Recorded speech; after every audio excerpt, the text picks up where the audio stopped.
ang mga kwento ng pag-ibig, kwento ng buhay at kwento ng pag-asa dito sa Barangay Love Stories. Love Stories. Lahat ng bagay sa mundong ibabaw ay may dahilan. Kahit pagluha natin at kalungkutan ay may katapusan. Ikaw kabarangay, naniniwala ka ba na habang may buhay ay may pag-asa?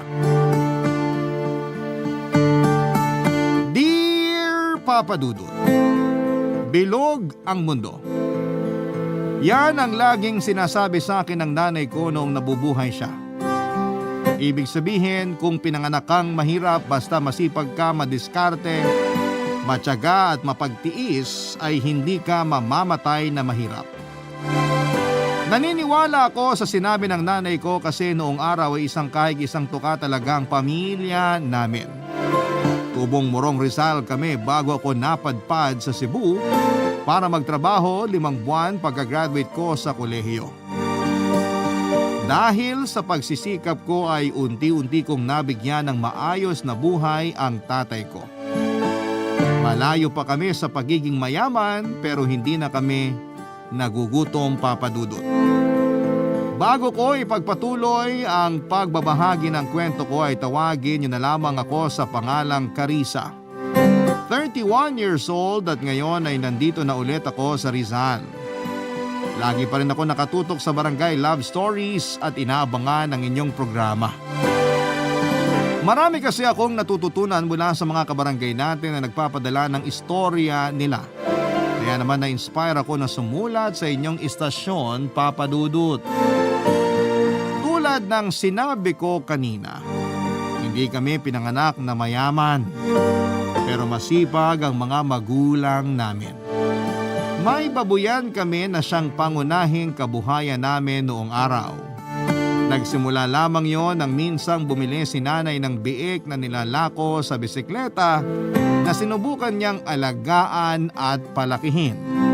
Simula nga noon ay nag-alaga na sila ni tatay ng 1 hanggang 3 biik na binebenta namin tuwing ika-4 na buwan. Yun po ang tumutusto sa pag-aaral namin at pambayad ng mga bills. Pero habang hindi pa pwedeng pagkakitaan ng mga alaga naming baboy ay naglalako ng repack na bawang at paminta ang mga magulang namin. Pero noong 14 na taong gulang ako ay nagka-pulmonary tuberculosis si nanay. Lumala po yun kasi hindi agad naagapan dahilan para maaga siyang kunin sa amin. Mabilis po na nagdaan ng ilang taon, na-survive naman po namin ang buhay namin kahit na medyo mahirap. Nagpatuloy ang pag-aalaga ni tatay ng baboy na tumutusto sa pag-aaral ko sa kolehiyo. Hindi pa rin siya tumigil sa paglalako ng mga repack na bawang at paminta na dinadagdagan niya ng mga gamit panlaba, Papa Dudut.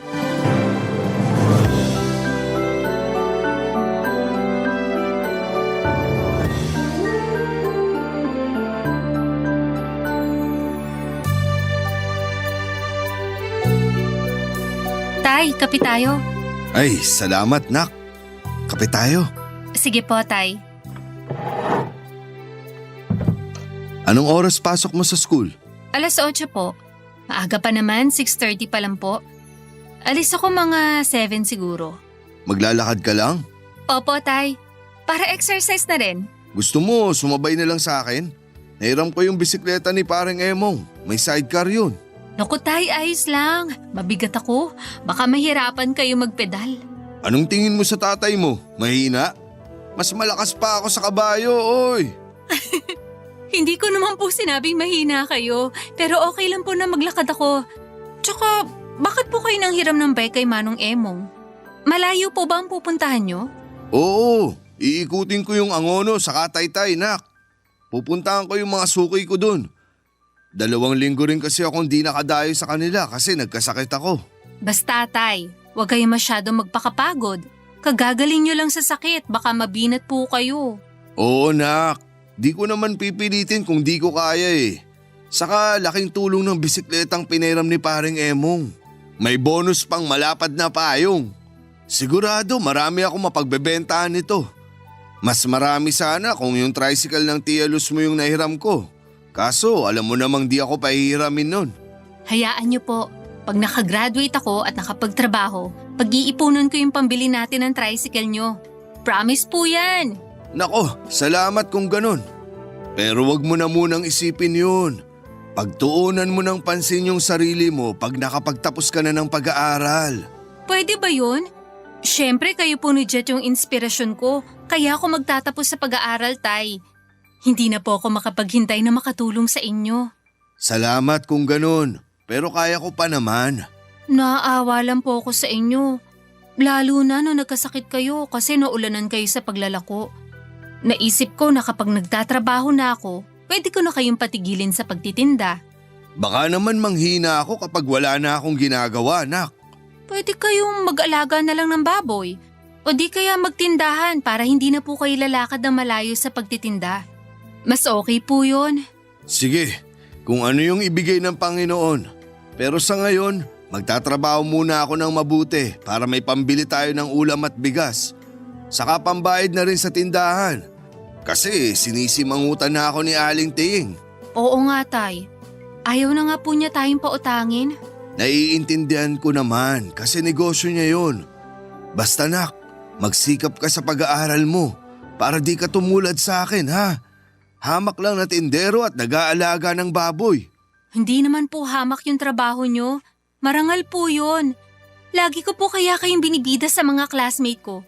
Sinasabi ko sa kanila na meron akong napakasipag at madiskarteng tatay. Proud po ako sa inyo, Tay. At masaya po ko kasi kayo ang tatay namin ni Jet. Proud din ako sa inyo ng kapatid mong yun, nak.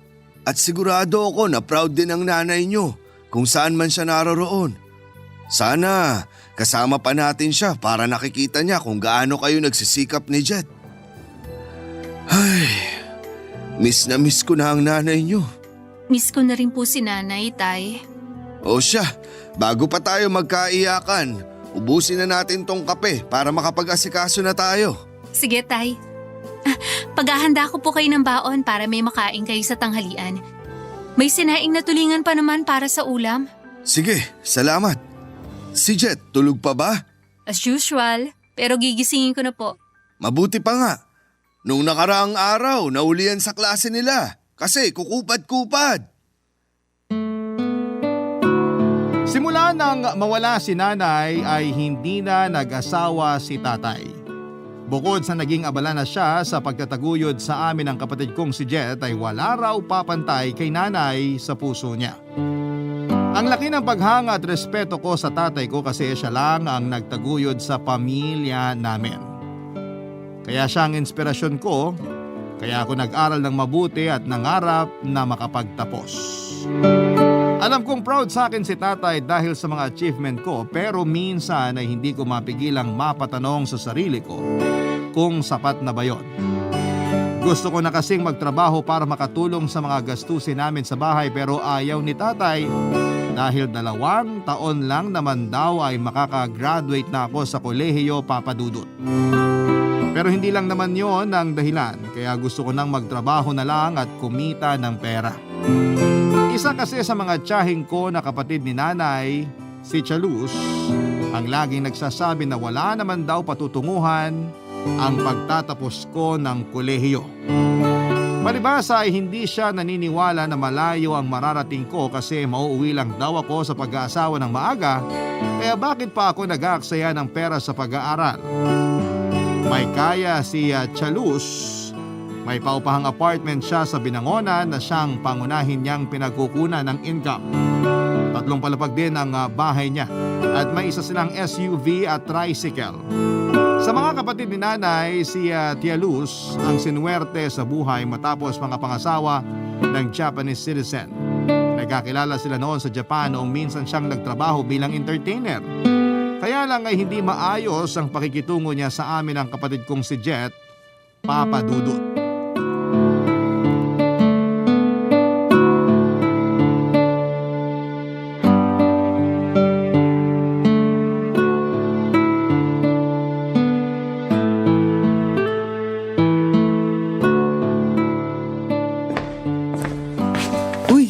Tamang-tama. Sarap nito.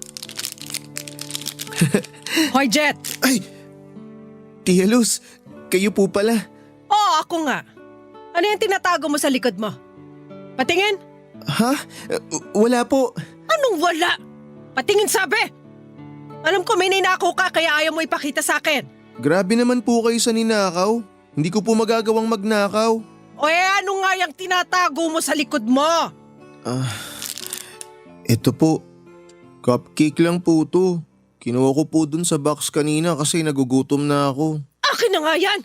Akin na yan! Kahit talaga kailan napakapatay gutom mo! Sobra naman po kayo magsalita. Marami naman po yan. Isa lang po ang kinuha ko sa box. Kahit na! Para sa mga bisita ng anak ko yon. Hindi yung para sa'yo. Ano pong para sa akin dyan? Kanina pa po ako naghuhugas ng mga kaldero na pinaglutuan nyo ng handa pero hindi nyo pa po ako pinakakain. Problema ko pa ba yun? Bakit hindi ka kumain sa inyo bago ka pumunta rito? Pambihira! Pati ba naman pagkain mo sa akin mo pa itatanong? Tiya naman kung makapagsalita kayo parang hindi nyo ako pamangkin ah. Tsaka ang dami ng handa nyo. Hindi ko naman mauubos lahat yun. Wala akong pakialam kahit pamangkin kita. Pumunta ka rito para magtrabaho at hindi para kumain. Kapal na mukha mo. Tia Luz, ano po nangyayari rito? Bakit niyo po sinabihan na makapalamukha ng kapatid ko? Nagtanong ka pa talaga. Totoo namang pareho kayo makapalamukha niyang kapatid mo. Nagugutom lang naman ako kaya ako kumuha ng isang cupcake ate. Tapos bigla nang nagalit si Tia Luz. Parang dragon na bumubuga ng apoy. Kung ano-ano na sinabi sa akin. Anong sinabi mo? Sinong dragon? Kayo po. Jet, ano ba? Tiyahin pa rin natin siya. Huwag mong bastusin. Nakakainis na kasi ate.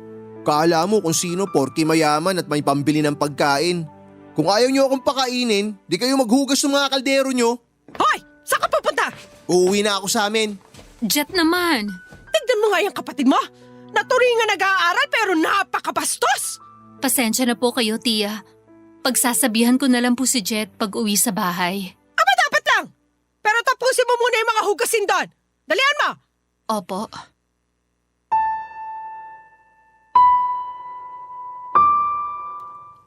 Kapag nagkakaroon ng handaan kina Tia Luz ay iniimbitahan niya lahat ng mga kamag-anak namin. Kasama na kami doon pero kami ni Jet ang nakatoka sa paghuhugas ng pinggan o mga kalderong pinaglutuan. Minsan ayaw na lang namin pumunta pero sinasabihan kami ni tatay na baka magtampo si Tia. Kaya lang habang tumatagal ay pasama ng pasama ang trato niya sa amin ng kapatid ko, Papa Dudut. Oo, mahirap lamang kami pero may dangal kami. Kaya lang, pati yun ay inapakan ng tiyahin namin. Nung una ay hindi ko maintindihan kung bakit maayos naman ang pakikitungo niya sa ibang kamag-anak namin pero sa amin ni Jet ay ibang-iba. Hanggang sa kinuwento nga sa akin ni tatay na galit sa kanya si Tia Luz dahil siya raw ang naging asawa ni nanay. Mataas kasi ang expectation ng pamilya ni Tia Luz kay nanay. Siya kasi ang panganay at inaasahan na mag-aahon sa kanila sa kahirapan.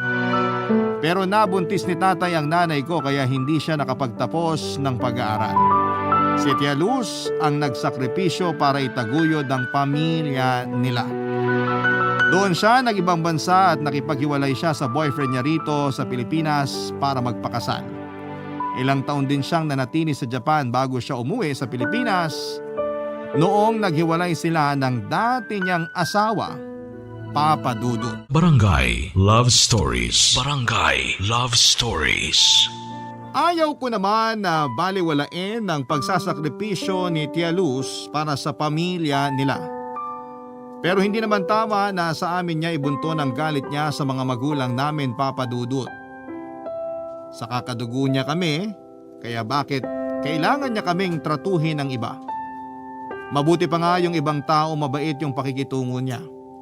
Tapos sa amin ni Jet ay daig pa yung pulubin na namamalimos ng pagkain kung pagdamutan niya. Sa kabila ng lahat ay hindi ako yung klase ng tao na mapagtanim ng galit. Hindi rin kami tinuruan ng mga magulang namin ng ganon kaya sa abot ng makakaya namin ng kapatid ko, kami na lamang ang umuunawa kay Tia Luz. Minsan lang talaga ay napipikon si Jet sa tiyahin namin kaya inaasar niya pero pinagsasabihan ko naman yung kapatid kong yon. Isang araw ay kumalat ang isang sakit sa lugar namin at naapektuhan ng husto ang mga alaga naming baboy. Marami rin sa mga kapitbahay namin na may babuyan ang namatayan ng baboy. Kabilang na ang mga alaga namin kaya malaking lugi talaga yon sa amin, Papa Dudut. Bukod doon, yung perang kikitain sana pag nabenta ang mga alaga namin ang gagamiting pambayad sa tuition fee ko sa susunod na semestre. Pero dahil namatay, ang mga baboy namin ay wala na kaming maibebenta. Kaya nangutang si tatay kay Tia Luz ng pang-enroll ko, wag lamang akong mahinto sa pag-aaral. Kapalit noon ay naguhugas ako ng pinggan at naglilinis sa bahay nila hanggat hindi pa nakakabayad si tatay, Papa Dudut sa kanyang pagkakautang.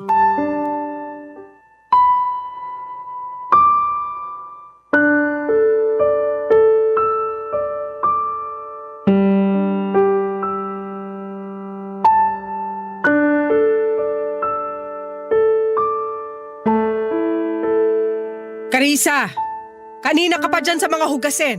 Hindi ka pa rin tapos? Pasensya na po, kasi simula ko pa lang kasi. Naglinis pa po ako ng bakuran nyo. Marami po akong winalis na mga dahon tsaka nagdampot din po ako ng dumi ng mga aso nyo. Anong pinupunto mo? Na makalat tong bahay namin? Po, hindi po. Pinapaliwanag ko lang kung bakit kasi simula ko pala maghugas ng mga pinggan. O anong pakialam ko sa paliwanag mo? Dapat kasi inuna mo yan bago yung pagwawalis sa bakuran at paggawa ng kung ano-ano. Kanina pa yung mga hugasin dyan, siguradong nanigas na yung mga kanin sa plato. Kaya nga po binabad ko muna saglit para madali ko makuskus. Ano? Nagsasayang ka lang ng oras sa ginagawa mo. Kuskusin mo na yan. Wala akong pakialam kung masugatan ka sa tigas na mga kanin dyan sa pinggan. Basta tapusin mo na yung paghuhugas mo kasi maglalaba ka pa. Po? Anong po? Bingi ka ba, Carissa? Hindi po, pero seryoso kayo? Paglalabahin niyo po ko? Bakit hindi? Hindi niyo naman po ako katulong, Tia Luz. Tsaka paglilinis lang ng bakuran at paghuhugas ng pinggan yung napagkasunduan natin gagawin ko rito sa bahay niyo. Hindi na po kasama dun yung paglalaba. At bakit ka nagre-reklamo? Alalahanin mong may utang sa akin yung tatay mo kaya wala kang karapatang magreklamo. Babayaran naman po ni tatay yung utang niya sa inyo. Hindi niyo naman po kinakaltas dun yung paglilinis at paghuhugas ko ng pinggan. Kaya bakit niyo ako paglalabahin ng mga damit niyo? Aba, bakit ganyan ka kumakasagot?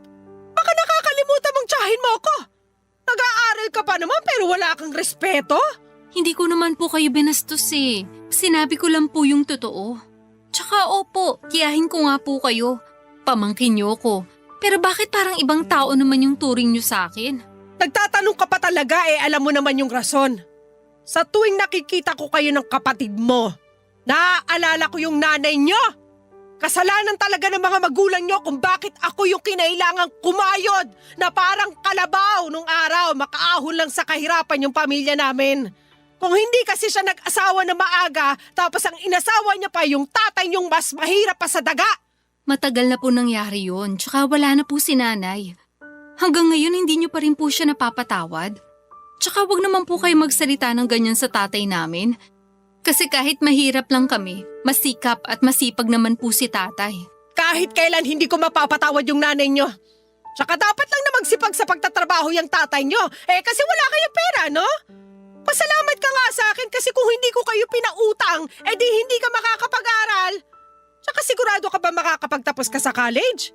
Bakit naman po hindi? Kasi nga, marami na sa mga kabataan ngayon yung pinipili na lang mag-asawa para makatakas sa kahirapan. Nag-aanak, tapos lalo naghihirap kasi mahirap din yun na pangasawa. Sigurado ako na ganun lang din mangyayari sa'yo.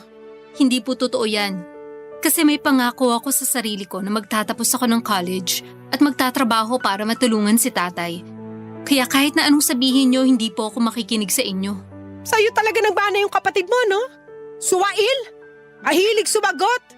Kaya kayo mahirap Mga bastos kayo. Sinasabi lang po namin yung totoo. Hindi po yun pambabastos. Excuse me po, kasi maghuhugas na ako ng mga plato. Kahit po pinakita kong kaya ko ay umiyak pa rin ako matapos ang engkwentro namin ng tiyahin ko. Pero mas pinili kong hindi sabihin kay tatay ang pang-aabuso nito sa akin. Ayoko na kasing dagdagan yung iniisip niya at alam ko na maging siya ay nakarinig ng hindi magandang salita kay Tia Luz bago siya nito pinautang. Pero pikit mata niya lamang yung tinanggap, wag lamang akong huminto sa pag-aaral. Sa kabila ng lahat ay naririnig ko pa rin sa isipan ko ang mga sinasabi sa akin ng tiyahin ko. Lalo na yung tungkol sa pag-aasawa ko ng maaga, Papa Dudut. Gusto kong magtampo at magalit sa kanya dahil wala naman siyang kakayahang makita ang hinaharap ko. Hindi siya manghuhula. Kaya wala siyang karapatan na pangunahan ang mangyayari sa akin. Saka hindi ko priority ang pag-aasawa dahil gusto ko pang makapagtapos ng pag-aaral at matulungan ang tatay namin. Ang unfair lang kasi kung sino pa yung mga taong kadugo mo, sila pa yung mga walang believe sa'yo. Tapos kung husgahan ka nila, akala mo ay kilalang kilala ka na nila. Kaya masama ang loob ko kay Tia Luz matapos niyang sabihin sa akin ang mga katagang yon. At iparamdam na wala kaming karapatang umasenso, Papa Dudut.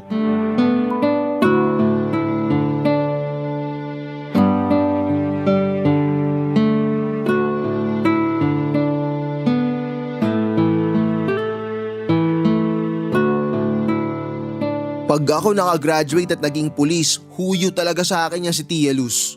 Ano bang sinasabi mo, Jet? Yung totoo, yun lang ang sinasabi ko. Kasi naman sumusobra na yung pagiging kontrabida niyang tiyahin natin yan eh. Kung makapagsalita sa atin ng di maganda, akala mo kung sino siya. Sa bagay, masyado mainit ulo niya sa atin kahit wala naman tayong ginagawang masama. Hindi ko rin maintindihan kasi mabait naman tayo sa kanya. Sinusunod natin yung gusto niya. At kahit na ganun ang sinasabi niya sa atin, hindi tayo nagtatanim ng galit. Hindi kasi yun ang turo ni nanay at tatay sa atin. Pero ako ate, inis talaga ako kay Tia Luz. Kasi akala mo kung sino magsalita palibasa may pera. Naku, pag ako talaga yumaman. Baka sa kakaganyan mo, hindi ka payamanin ng Diyos Bakit naman hindi? Hindi naman nata makatarungan yun. Si Tia Luz nga nagkapera eh. Tapos ako hindi pwede. Sawang-sawa na ako sa pagiging mahirap. Siyempre, kasi kung gagamitin mo sa hindi mabuti yung pagiging mayaman mo, baka nga hindi na yung magkatotoo. Kailangan kahit na ginawan ka pa rin na masama ng kapwa mo, hindi mo yun gagawin sa kanya pabalik. Naniniwala naman ako na makakaahon tayo, na magiging maayos ang buhay natin.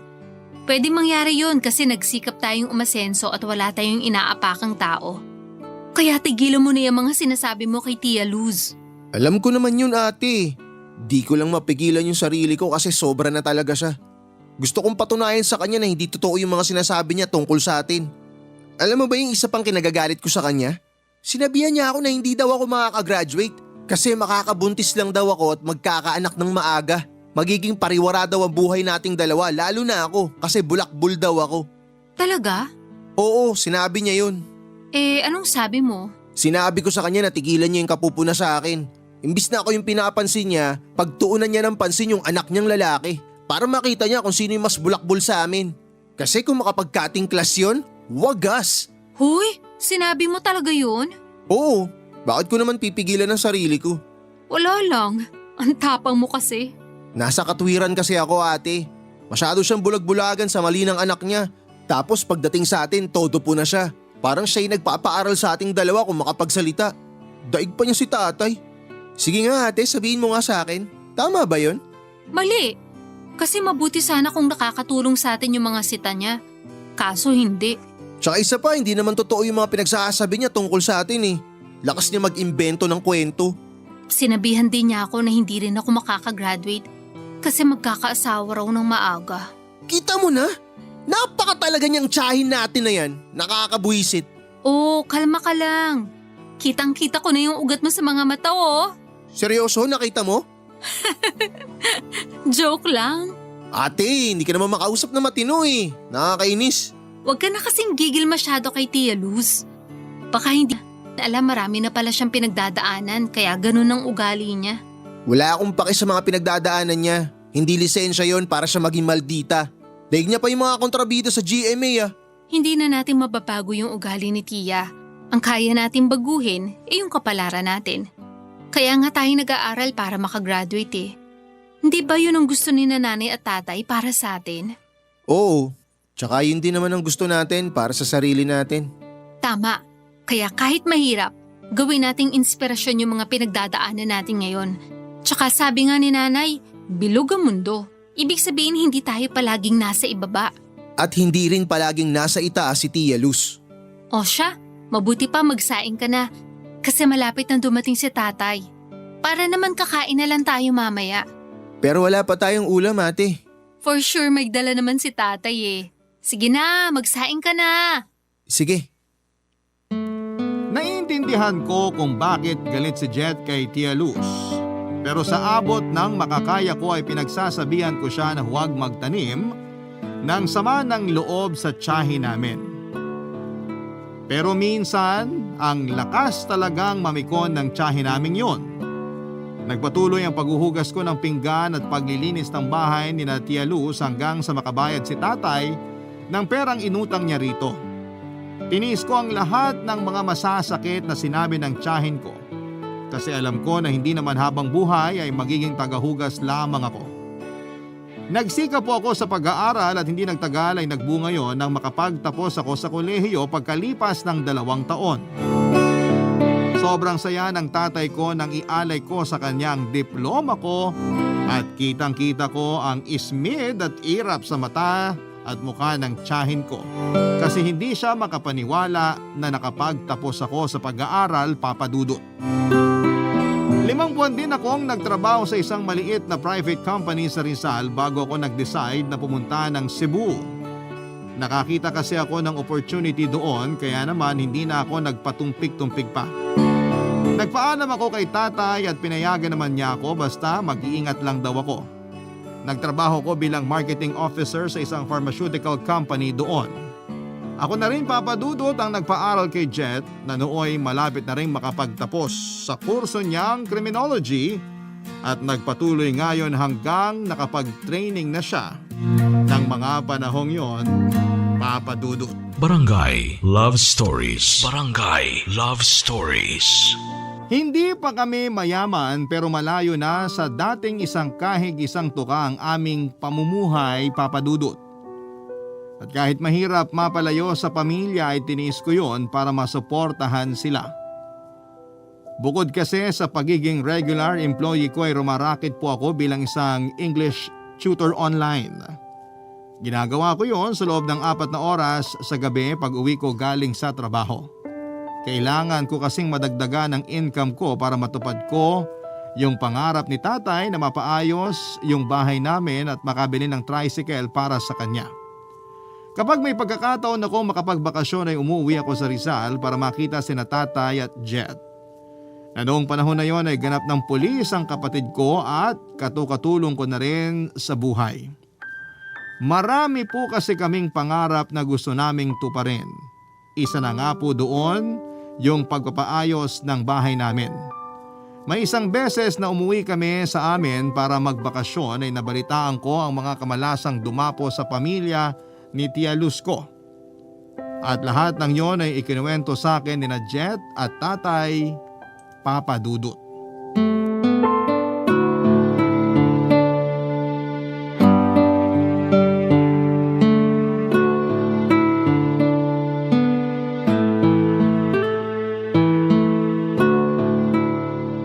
Mga anak, salamat sa perang pinadala nyo kasi matatapos na yung pagpapagawa natin ng kusina. Inuna ko lang yung bubong para di na tumutulo pag umuulan.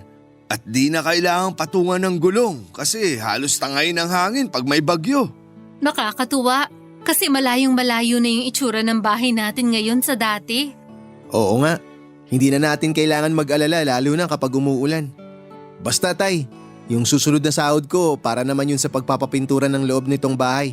Idamay na natin pati yung labas. May napili na rin pala akong kulay, mint green. Sakit naman sa mata nun. Uy, grabe ka naman sa favorite color ko, ate. Sige, basta mint green yung kulay ng loob. Tapos yung kulay ng labas, si ate mo papiliin mo. Sige tay, kayo bahala. Ganun na lang diskarte natin. Okay na sa akin yung simple lang. Kayo na po ang bahala, Tay. Kasi hindi ako magaling tumingin sa ganyan. Sige, pero wag nyo rin kalimutan mag-enjoy sa mga pera nyo ha. Kasi baka wala na kayong magastos dahil panay kayo bigay sa akin. Tay, huwag kayong mag-alala. May pera pa naman po ako. Enjoyin nyo lang yung mga binibigay namin sa'yo. Ako rin po. Kaya wag na kayong mag-alala masyado. Kasi napag-usapan namin ni Jet na project namin tong bahay natin. Pagtutulungan po namin to hanggang matapos at may ayos. Ang swerte ko talaga sa inyo. Salamat ulit mga anak. Walang anuman po, Tay. Naalala ko lang, nag-chat po pala sa akin si Tia Luz. Nangungumusta po siya. Nagtaka nga po ako kasi hindi niya naman gawain yon. Pero nireplyan ko naman po ng okay lang. Buti ka nga ate, nire-replyan mo Kasi ako, hindi. Takot ako Baka kasunod nun, mangutang bigla. Jet naman, wag mo namang sabihin yan. Basta ate, huwag ka masyado maging mabait dun. Kasi kung hindi mo pa nababalitaan, wala nang pera yung tiyahin nating yun. Naghihirap na siya. Ha? Hindi ko nabalitaan yan Paano nangyari na wala na siyang pera? Winaldas nung anak niya sa sugal. Tapos pati yung tiyahin mo mismo, nalulung na rin. Anong sugal? Kasino. Ginagabi na raw doon tapos kulang na lang doon na matulog. Nakakalungkot kasi nagbenta at nagsanla na rin yun ng ibang gamit nila. Inalok pa nga ako kung gusto kong bilhin yung rice cooker at blender nila Kinuha ko na rin kasi naawa ako. Wala na raw silang pangkain. Hanggang ngayon nandyan pa. Di ko naman magamit yung blender pero yung rice cooker ginagamit ko. Sayang naman kasi. Hanggang ngayon po ba nagsusugal pa rin si Tia?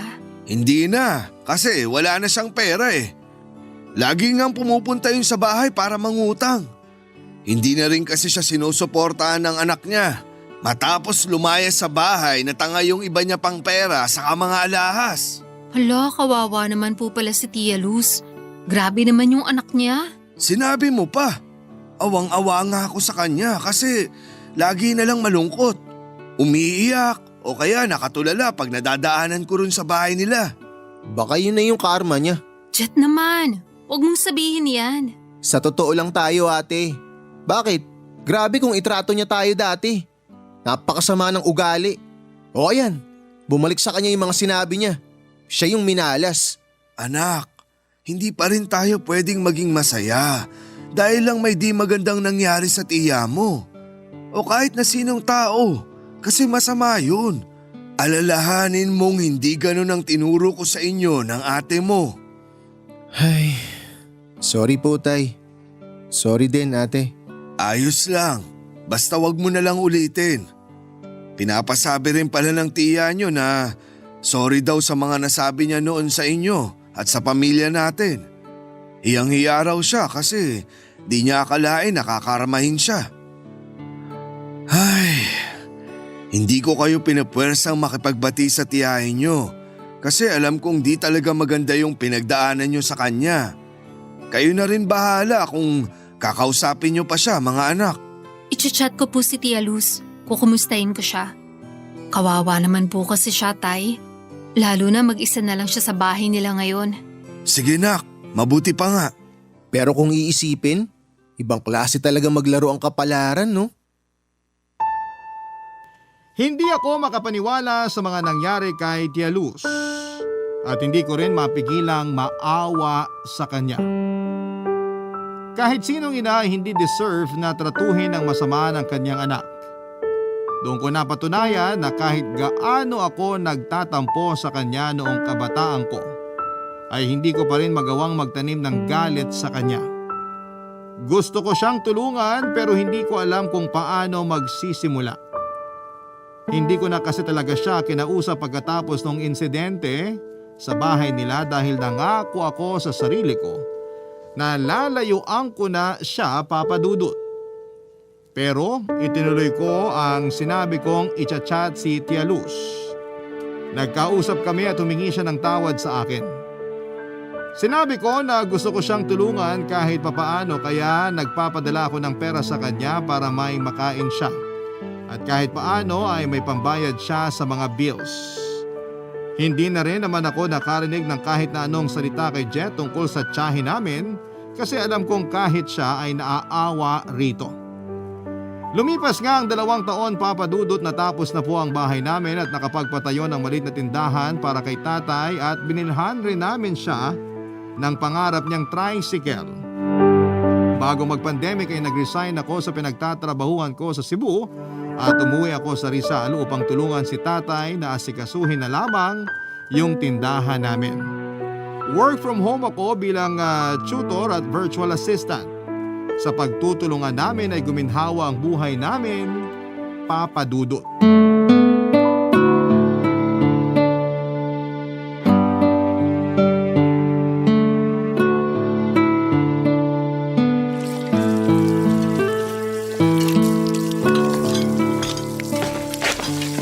Tia Luz, ako na po dyan. Wag na. Ako na, tsaka patapos na ako rito, Carissa. Ay, nakakahiya po kasi. Pinagkainan namin yan eh. Dapat kami na po yung naguhugas niyan. Ayos lang kasi binigyan nyo naman ako ng ulam. Kaya sabi ko sa tatay nyo, kapalit nun, lilinisin ko tong bahay nyo at maghuhugas na rin ng pinggan. Huwag ka nang mahiya. Ako nga yung dapat mahiya kasi palagi nyo na lang akong tinutulungan. Kamag-anak po namin kayo at mahal po namin kayo. Talaga? Opo. Ang tagal ring walang nagsasabi sa akin na mahal nila ako. Ikaw pa lang ulit. Yung iba kasi nating kamag-anak galit sa akin eh. Akala ko nga pati kayo ni Jet at ang tatay mo galit sa akin kasi nga naging masama ako sa inyo nung araw. Hindi ba? Sabi ko nga po napatawad ko na kayo. Tsaka hindi naman po kami nagalit sa inyo. Nagtampo lang po. May karapatan naman kayo magalit sa akin. Ang pangit nung trato ko sa inyo noon. Kaya siguro ako minalas at kinarma ngayon. Ewan ko ba kung bakit ako ganun? Yung bang tipong kahit nakakaangat naman ako kaysa sa inyo, hindi pa rin ako masaya. Siguro ganun talaga dahil kinain ako ng galit at hindi ako marunong magpatawad. Tia, umupo nga muna kayo. Salamat. Gusto niyo po ba ng tubig? Kuha ko kayo. Sige, Carissa. Sandali lang po. Salamat. Tamang-tama medyo sumisikip kasi yung dibdib ko. Hindi ako makahinga. Eto po, inumin niyo muna.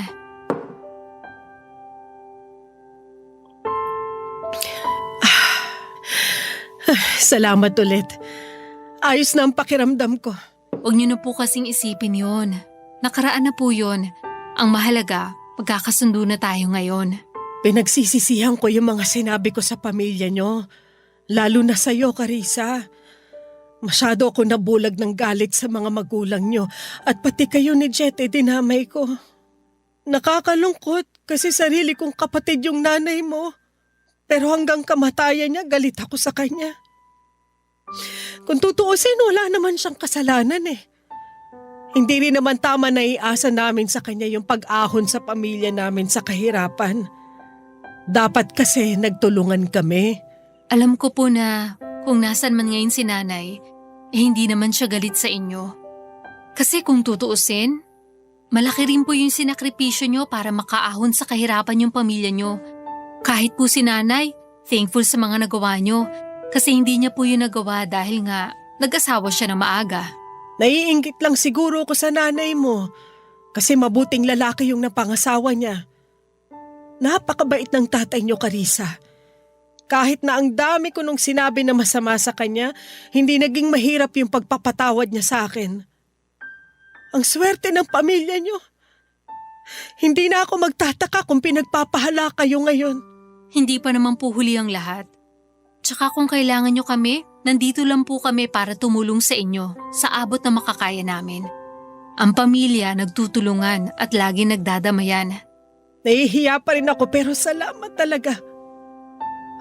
Malaking bagay na nandyan kayo kasi para na akong mababaliw sa buhay. Wala pong anuman. Tsaka naniniwala po ako na hindi pa huli ang lahat. Kung nagbagong buhay kayo at nagsisi sa mga nagawa nyo noon, alam ko po nakasunod na nun yung mga mabubuti at magagandang bagay na mangyayari. Sa ngayon, wag na po muna kayo mag-isip ng kung ano.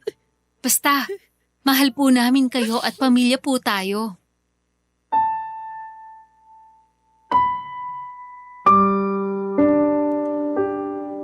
yung luwag sa dibdib at gaan sa puso kapag marunong kang magpatawad sa mga taong nakagawa ng kasalanan sa iyo. Kaya bago ko sabihin kay Tia Luz ang mga katagang yon ay ipinagdasal ko at pinagpanata sa Diyos ng taimtim na tuluyan nang mawala ang tampo at hinanakit ko sa puso para sa tiyahin namin. Kasi kahit pagbali-balik ta rin kumaan ng mundo ay pamilya pa rin kami at magkakadugo. Sa kabilang banda ay alam ko rin na kapag sumusobra na ang isang tao sa pagiging masamang ugali nila kahit na kamag-anak mo pa sila ay wala namang masama na putulin ang relasyon ninyo sa isa't isa lalo pat nawawalan ka na ng peace of mind. Sa kasalukuyan ay welcome si Tia Lu sa bahay namin, Papa Dudut, pero madalang na lamang yung pagbisita niya kasi abala na siya sa pananahe sa bahay niya.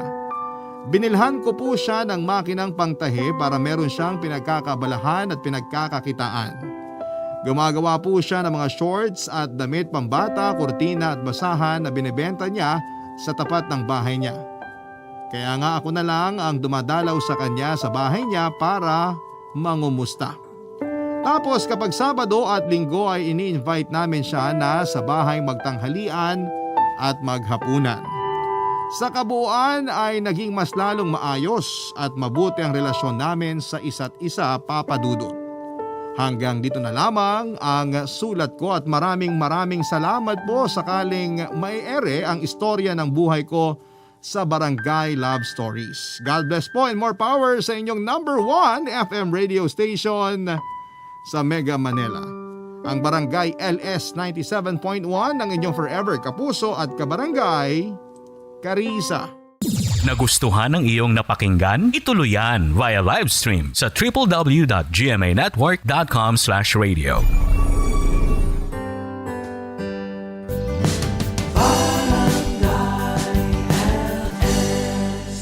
Forever.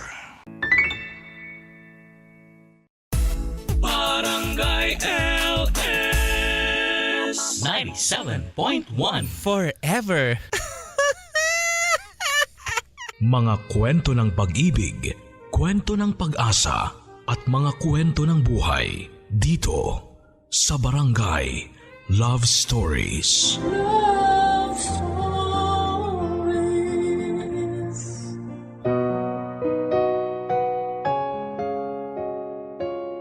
Mapaglaro ang tadhana. Pero hindi ibig sabihin ay malupit na ito. Minsan may mga bagay na nangyayari sa ating buhay na bagaman ay hindi natin nauunawaan ang dahilan. Sa dulo ay mapagtatanto nating meron palang magandang kahulugan. Ikaw, kabarangay, gaano ka kahandang harapin ang tadhana mo? Ika nga nila, kung ano pa yung pinakasimple, siya pa ang pinakakomplikado. Ganyan ang eksaktong pakiramdam noon ng ating kabarangay na si Eric nang minsan siyang humiling sa Diyos. Nailigtas nito ang kaisa-isang babaeng pinapangarap niyang maiharap sa altar at makasama sa habang buhay. Para lamang mabigo at masaktan ng husto matapos nitong mawala at kuhanin sa kanya. Pakiramdam ni Eric ay isinumpa siya ng mundo at tinadhanang magdusa habang nag-iisa.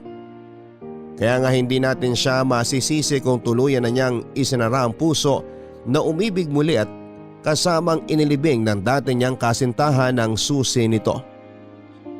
Ngunit paano na lamang kung sa gitna ng kanyang pagluluksa ay muling maglaro ang tadhana? Gaano kaya siya kahanda na buksan ang sarili para sa ikalawang pag-ibig? Gusto mo na bang makarelate sa kanya? Alamin natin yan sa kwento ng pag-ibig, buhay at pag-asa sa nangungunang Barangay Love Stories. Dear Papa Dudut, bago ko po simulan ang pag-share ng story ko sa programa ninyo ay gusto ko po muna kayong batiin ng isang mapagpalang katanghalian. Kung hindi ninyo na itatanong ay avid listener po talaga ako ng Barangay Love Stories. At minsan din po akong nangarap na sumulat sa inyo. Ako po si Eric, 34 years old at nagtatrabaho bilang payroll master sa isang private company dito sa Maynila. At ang kwento na ibabahagi ko ay tungkol sa amin ng dalawang babaeng minahal ko sa magkaibang panahon at pagkakataon. Si Leonor na dati kong kasintahan at ang unang pag-ibig, at si Sofia ang aking pinakamamahal na asawa at kung paano niya ako iniligtas, lalo na noong mga panahong kinakailangan ko talaga ng saklolo. Papa Dudut, naniniwala po ba kayo sa tadhana? Ako kasi ay oo. Lalo simula ng pagtagpuin kami ni Sofia. Palibhasa ay hindi rin po kasi naging maganda at ubod ng sakit ang mga pinagdaanan ko noon bago kami nagkakilala. Tapos pakiramdam ko pa ay nakatadhana na talaga akong maging mag-isa. Hindi niyo naman po ako masisisi dahil noong panahong yon, inagaw sa akin ang kamatayan ng unang babaeng minahal ko. Walang iba kung hindi si Leonor. Childhood best friend ko po si Leonor, Papa Dudut. Magkapit-bahay kami at bukod doon ay magkumari pa ang mga nanay namin. Kaya nga palagi ko rin siyang kasakasama lalo na sa tuwing pumapasok kami sa eskwela. Sa pagdaan ng panahon ay natuklasan ko na lamang na unti-unti na pala akong nahuhulog sa kanya. At hindi na lamang basta kaibigan at kababata ang turing ko kay Leonor. Kaya nga naglakas loob akong umamin sa kanya noong college graduation namin at sinabi niyang pareho po kami ng nararamdaman sa isa't isa. At sinimulan ko na po siyang ligawan.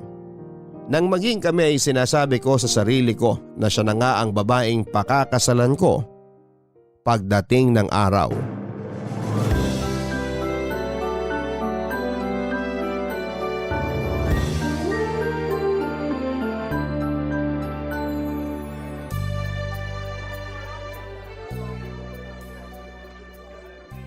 Tapos ayun nga babe, masyado kasing sip-sip yung taong yun.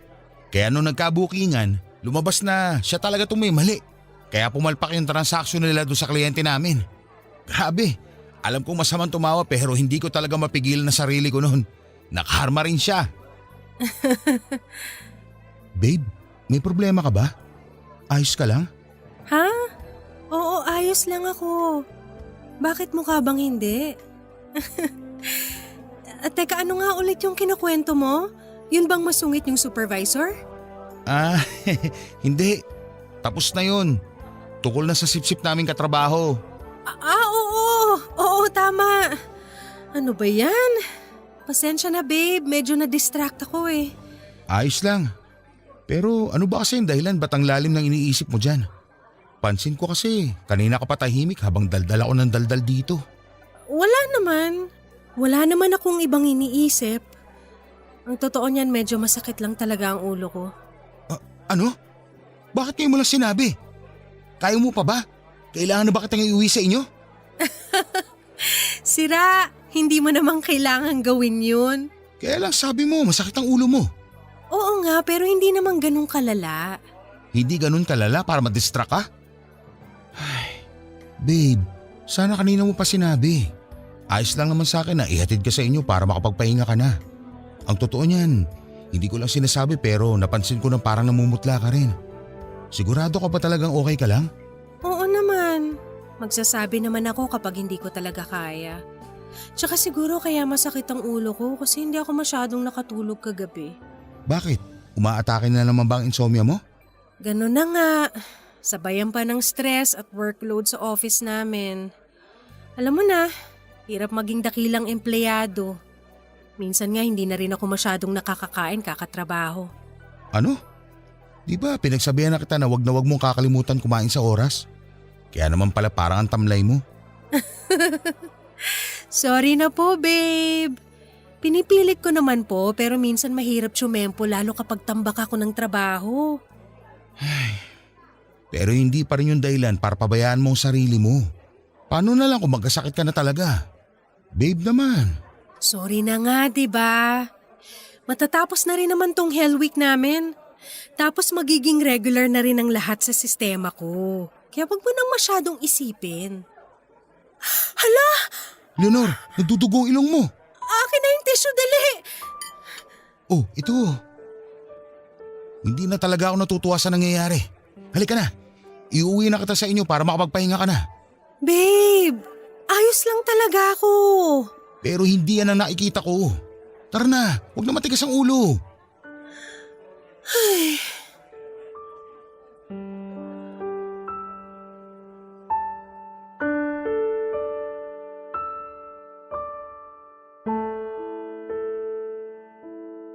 Halos sabay lang din po kami nagkaroon ng trabaho noon ni Leonor pagka-graduate namin sa college. Ako bilang payroll clerk at siya naman ay bilang admin assistant. Bagaman magkaiba ng kumpanya ay pareho naman po kaming nasa Manila. Kaya nga hindi rin po ako noon pumapalya na ihatid sundo siya sa tuwing pumapasok at umuwi siya sa trabaho sa loob ng 4 na taon na pagiging magkasintahan namin. Mabait po si Leonor, Papa Dudut. Bukod doon ay maganda rin po siya. Palakaibigan at kalog at meron din siyang nakakahawang tawa. Kabaliktaran ko nga rin siya dahil mala introvert ako. Pero kapag kasama ko siya ay mas nagiging confident ako. Pero isang araw habang nasa kalagitnaan ako ng trabaho ay nakatanggap na lamang po ako ng emergency call mula sa kapatid ni Leonor na nagsasabing dinala raw po ito sa ospital ang dati kong girlfriend matapos nitong mawala ng malay dahil sa mataas na lagnat. Doon ako parang binuhusan ng malamig na tubig sa katawan at bigla kong naalala yung araw na napansin kong namumutla siya. Hindi ko naman po akalain na gano'n na pala kalala ang pakiramdam niya. Nang araw ding yon ay nag-half day po ako sa trabaho para puntahan sa ospital si Leonor. Mabuti na lamang po dahil pagdating ko doon ay may malay na siya.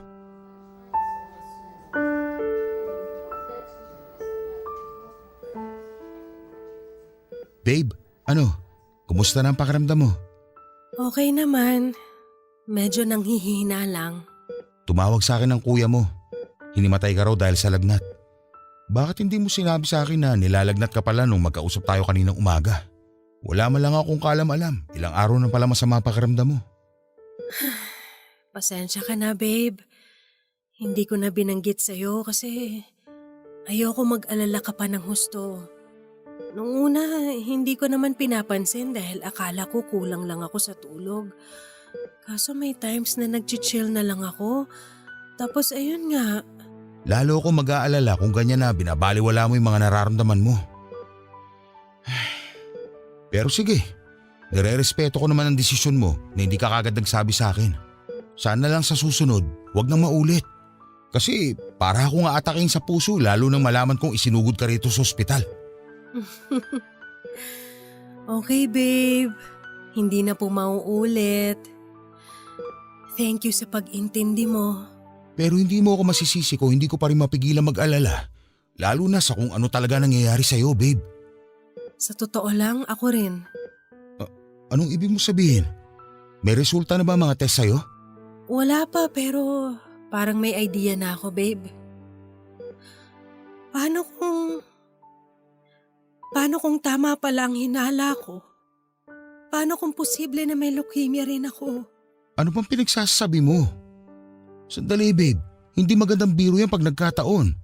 Sana nga nagbibiro lang ako pero alam mo naman na may history ng ganong sakit ang lahi namin, di ba? Pero regular naman ang check-up mo. At wala namang kakaiba sa'yo nito mga nakaraang taon. Oo nga, pero anong malay natin? This time nagkaroon na ako. Babe, natatakot ako. Natatakot akong malaman ang resulta ng mga test nila sa akin dahil hindi ko alam kung kakayanin ko. Kung kakayanin ko pang tanggapin yun sakaling... Hindi mangyayari yun dahil malakas ka. Healthy ka. Oo, nagkakasakit ka nitong nakarang araw pero normal lang yun. Lahat naman nilalagnat. Pero hindi ibig sabihin nun, may leukemia ka na. Sana nga ganun lang kadaling baliwalain ang mga sintomas pero hindi, baby. Saka hindi ka ba nakikinig sa akin? Nasa lahi namin ang pagkakaroon ng kanser sa dugo. Sa katunayan yung tiyahin ko nga... Nagkataon lang yun. Saka hindi pa naman natin alam ang resulta ng mga test sa'yo. Kaya pwede ba? Huwag mo na munang pangunahan ng mga doktor. Natatakot lang ako, babe. Huwag mo na kasi masyadong isipin pa ang mga bagay na yun. At huwag ka na rin mag-alala dahil nandito naman ako. Nakalimutan mo na bang nakabuntot ako sa'yo kahit saan ka magpunta? Kahit yung mga bata pa tayo, palagi kitang sasamahan. Thank you, babe. Malaking bagay na nasa tabi kita, lalo't pinagdadaanan ko ang sitwasyon na to. Kahit paano, hindi na ako masyado nag-aalala. Ganyan dapat. Ikaw lang din ang magpapahirap sa sarili mo kapag inisip mo pa ng inisip ang mga bagay na yon.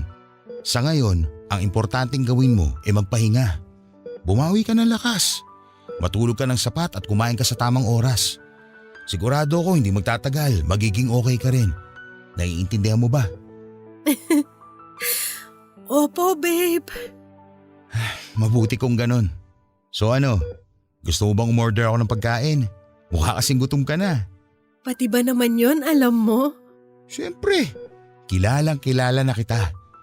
Kaya ko nang basahin ang nasa isip mo, kumunot na ng kaunti ang noo mo at magsalubong yung kilay mo. Ibang klase ka talaga.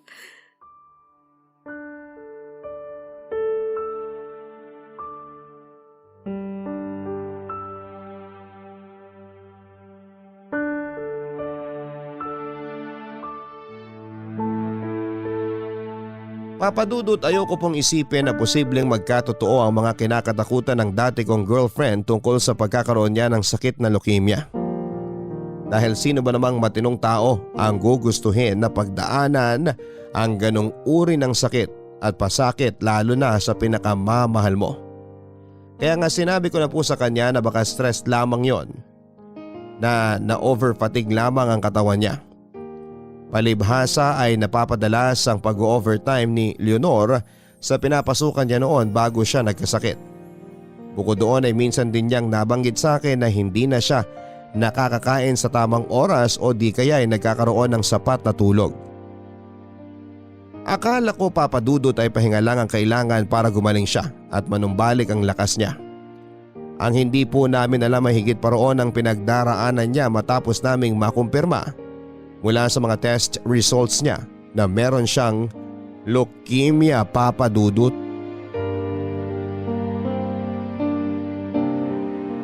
Papadudot, hindi po lingid sa kaalaman ko na may history ng naturang cancer sa dugo ang pamilya ni Leonor.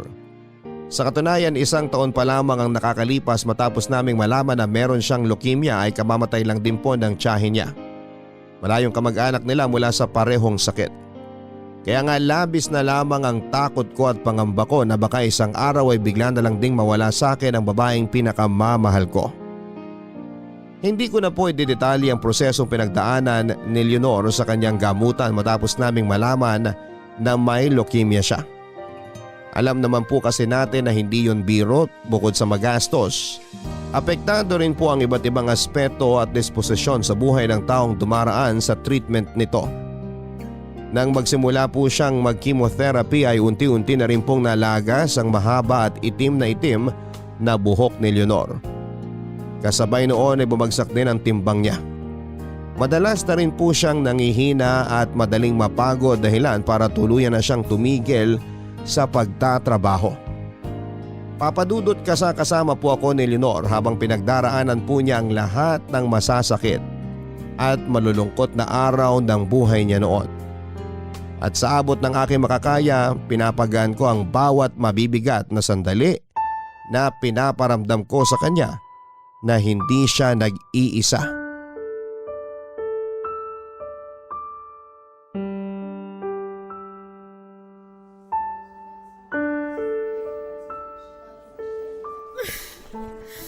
Buwisi talagang buhay to!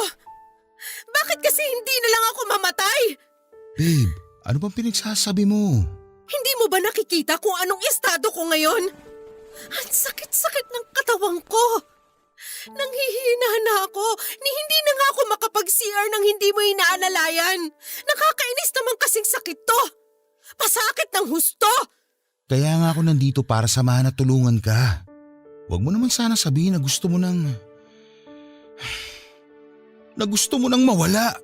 Kasi hindi ko kakayanin sakali mangyari yun.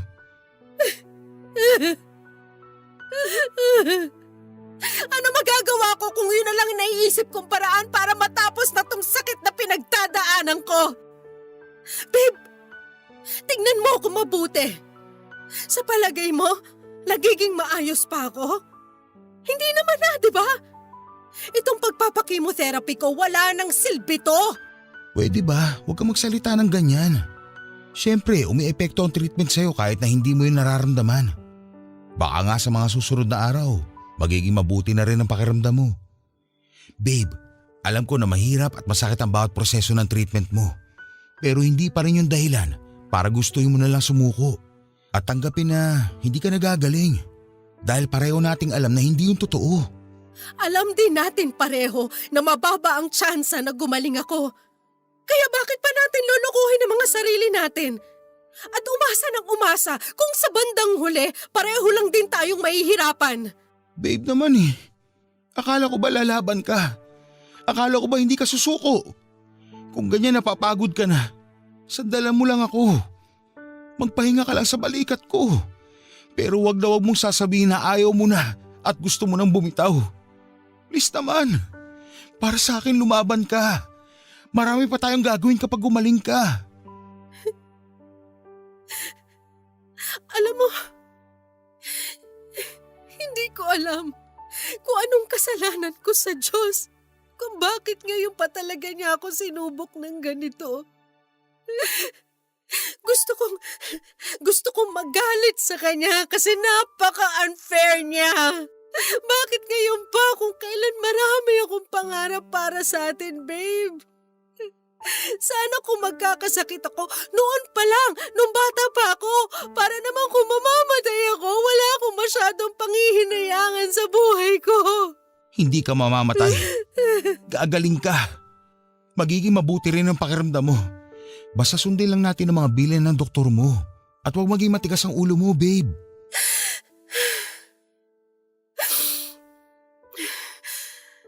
Salamat kasi palagi kang nasa tabi ko para ipaalala sa akin na magiging maayos din ang lahat. Siguro kung wala ka, baka nasiraan na ako ng ulo o basta na lang sumuko sa buhay. Yun ang dahilan kung bakit tayo magkasama. Sa hirap at ginawa, hindi mo mararamdaman na mag-isa ka. Minsan, nakakatampo ka kasi parang iniitsapwera mo na ako sa buhay mo. Pero alam ko masyado ka lang nabibigla sa mga nangyayari. Ako rin naman. Kaya nga hanggat maaari, pinipilit ko talaga ang sarili ko na kumalma at umasa ng mga magagandang bagay. Please babe, ganun na lang din ang gawin mo para mabilis kang gumaling at mas gumanda ang pakiramdam mo. Hindi galit ang Diyos sa'yo. Sinusubukan ka lang niya kung gaano ka katatag, kung gaano tayo katatag. Sana magising na lang ako isang araw na wala nang lahat ng sakit na nararamdaman ko. Gusto ko na kasing bumalik yung buhay ko sa dati, babe. Pakiramdam ko, sa bahay at sa ospital na lang umiikot ang mundo ko. Medyo nasusuya na ako. Huwag ka mag-alala. Makakapagtrabaho ka naman ulit kapag bumalik na ang lakas mo. Saka kung ganyan pala na medyo nauumay ka na sa mga nakikita mo sa paligid, pwede naman na lumabas tayo. Mag-date, ganun. Pupunta tayo kahit saan mo gusto. Promise, akong bahala sa'yo. Pero sa ngayon, magpalakas ka na muna at magpagaling, okay? Promise yan ah. Basta pag kaya ko na ipapasyal mo ko. Oo naman. Alam ko rin naman na kating-kating na yung paa mo na makagala katulad noon. Kaya pangako, aalis tayo. Pupunta tayo sa isang magandang lugar. Tayong dalawa lang. At sisiguraduhin ko na magiging masaya tayo.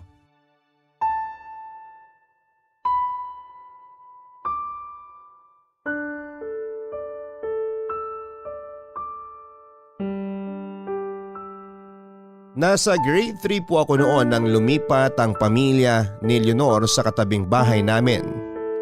Hindi nagtagal ay naging magkaklase kami at naging magkaibigan. Dalawa po silang magkapatid at nagtatrabaho bilang OFW ang tatay niya. Samantalang housewife naman ang nanay niya. Ang nanay ko naman po ay mayroong tindahan sa bahay namin habang si tatay naman ay nagtatrabaho sa isang water refilling station. Una po talagang naging close ang mga nanay namin. Simula noon ay ibinili nila sa akin si Leonor para bantayan ko. Lalo kapag pumapasok kami sa eskwelahan. Kaya naman naging malaking bahagi na po talaga ng pagkatao ko ang best friend kong yon. Kaya nga nang naging kami, Umasa ako na yun na rin ang simula para pagplanuhan namin ang tungkol sa pagpapakasal. Lalo na nang tumungtong na kami sa 4 na taon ng aming relasyon. Marami po kaming pangarap, Papa Dudut. Hindi lang para sa sarili namin kundi maging sa pamilya na bubuuin namin.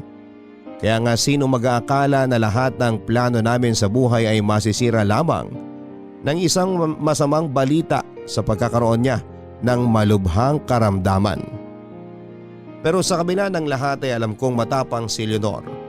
Kitang-kita ko ang pag-asa sa kanyang mga mata. Sa kabila ng sakit na nararamdaman niya sa tuwing nag-undergo siya ng treatment.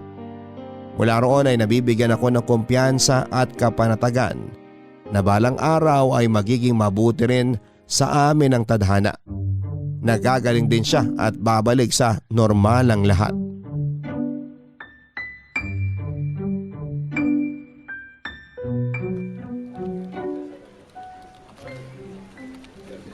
Ilang oras na lang, mag-out na ako sa trabaho, babe. Gusto mo bang daanan ko yung paborito mong bake shop kaya ka napatawag? Hindi no. Magtatayo na ba ako ng bake shop dito sa bahay? Yung isang box ng cake na dinala mo nung nakaraan, hindi ko pa nga nababawasan. Wala ka pa rin bang panlasa? Meron naman. Pakiramdam ko lang wala akong gana. Pero sobrang thankful ako na pinapasalubungan mo ako. Kaya huwag ka sanang magtatampo kung hindi ko kaagad nakakain, ha? Ano ka ba? Bakit naman ako magtatampo? Siyempre, naiintindihan ko naman ang sitwasyon. Hindi mo rin kailangan kainin lahat yun dahil baka pagalitan tayo ng doktor mo.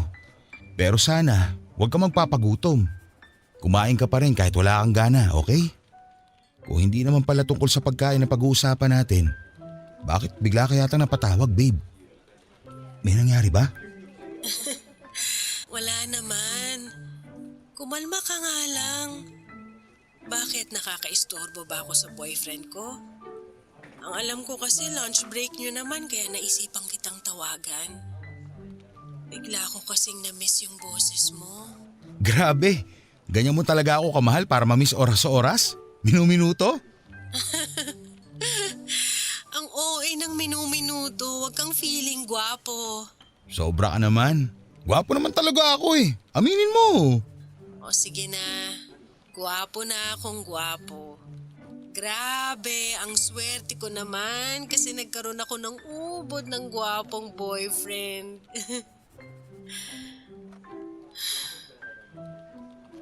Mamimiss ko talaga sa'yo yung pagiging confident mo kapag magkasama tayo, babe. Hindi lang pala yun. Dahil mamimiss talaga kita sakaling umalis na ako. Ano bang pinagsasabi mo? Saan ka pupunta? At bakit hindi ko na naman alam yan? Ikaw babe, masyado ka na maraming sinisikreto sa akin ha. Saka bakit ka ba kasi umiiyak? Nag-aalala na tuloy ako. Basta palagi mong tatandaan na mahal kita ha. Kung sakali mang ito na yung huling beses na masasabi ko yun sa'yo. Sandali. Bakit naman ganyan ang tono mo? Leonor, seryoso ako. Ano ba nangyayari sa'yo? Kumalma ka lang. Maayos naman akong nakahiga rito sa kama ko habang nakatitig sa kisame. Kung ganun, bakit ganyan na lang ang tono ng boses mo? Parang nagpapaalam ka na. Ayoko lang umalis nang hindi nasasabi sa'yo ang mga bagay na yon, babe.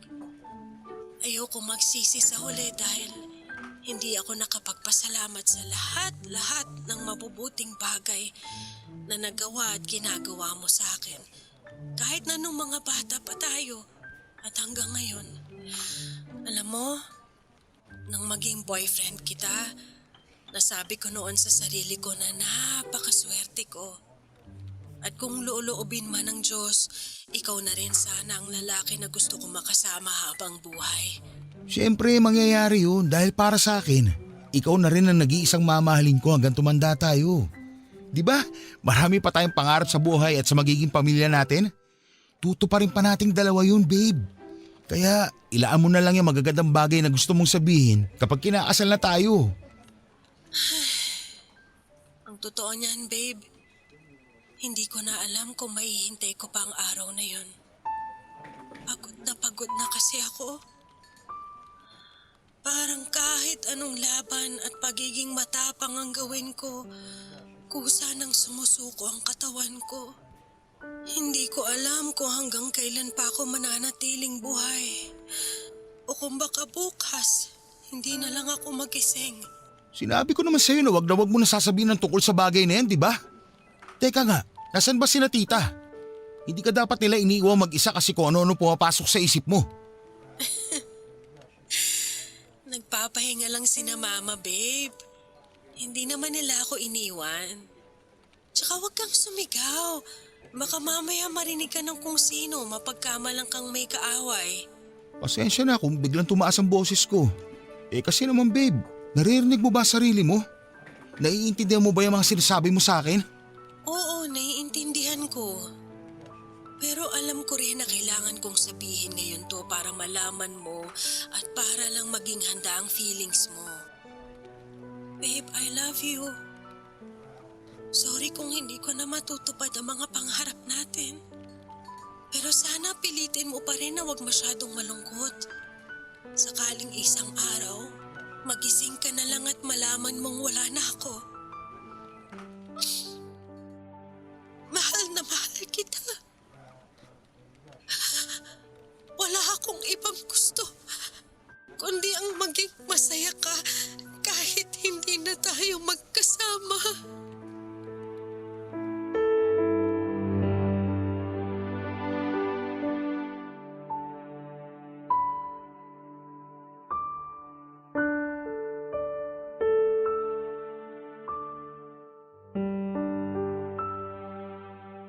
Papadudot palagi po akong nagdarasal sa Diyos na tulungan niyang gumaling si Leonor at samahan niya kaming malagpasan ang pinagdaraanan namin ng panahong yon.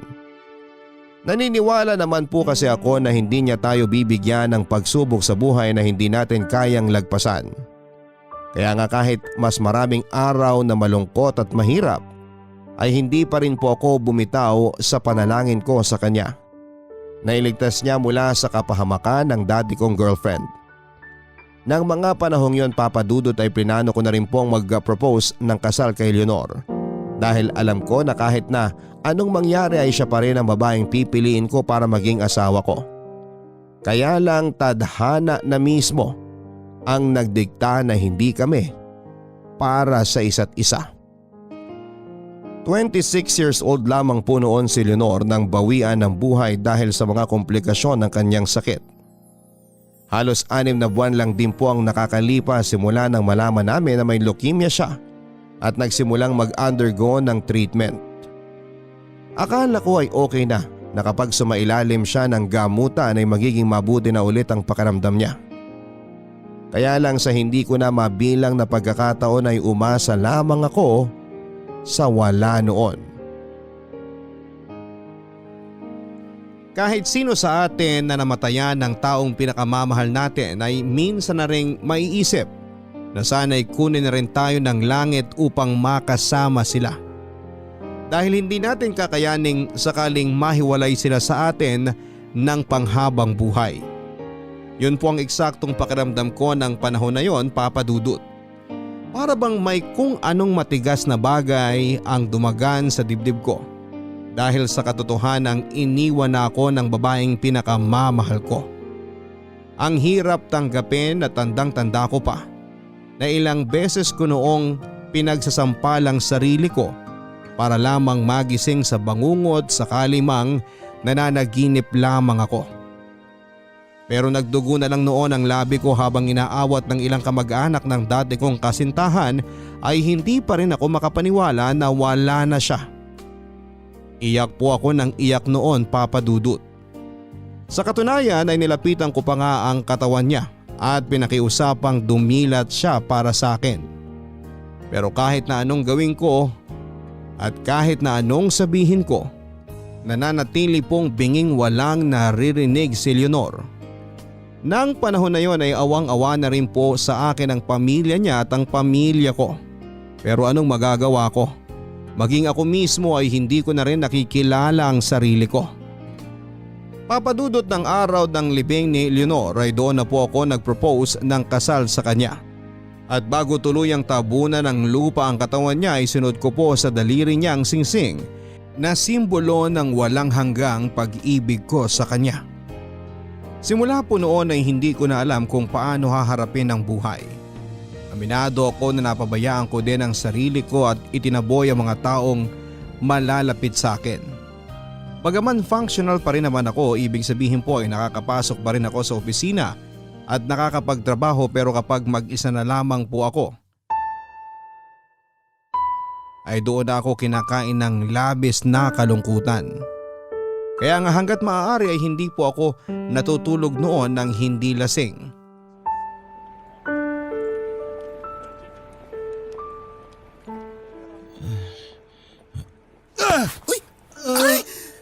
Ano ba naman yan, Eric? Tumayo ka nga dyan. Mamaya mapagkamalan pa ako ditong ginugulpik ka eh. Kaloka!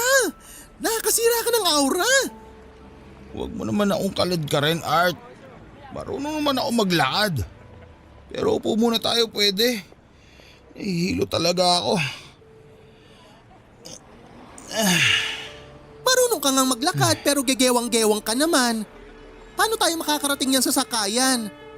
Tsaka gaano karami na naman ba ang nainom mo? Hindi ko alam. Basta ang natatandaan ko, bigla ka na lang sumulpot tapos inawat mo ako. Ay wow, sa lagay na to ako pa pala ang kontrabida? Sorry ha. Malamang nga awating kita dahil kulang na lang makipag-away ka dun sa loob. Eric naman, gabi-gabi ka ng lasing. Para kang isda kung uminom ng alak ka. Paalala ko lang sa'yo ha, tao ka, hindi ka goldfish. Anong magagawa ko kung kailangan ko magpakalunod sa alak para makalimutan si Leonor? Art, alam mo naman ang pinagdadaanan ko, di ba? Nandun ka sa libing niya. Tapos palagi rin ako nagkukwento sa'yo. Ay, alam ko naman lahat yon. At hindi ko ini-invalidate ang feelings mo. Kahit sino naman na namatayan ng jowa, magkakaganyan. Yun naman pala eh. Ano pang hinihintay natin? Balik na tayo sa loob ng bar. Pero hindi naman yung ganyan ang ibig kong sabihin. Alam mo, pag nagpumilit ka pa, kokrompalin na talaga kita. Ay, Eric naman, hanggang kailan mo ba planong magkaganyan? Ha?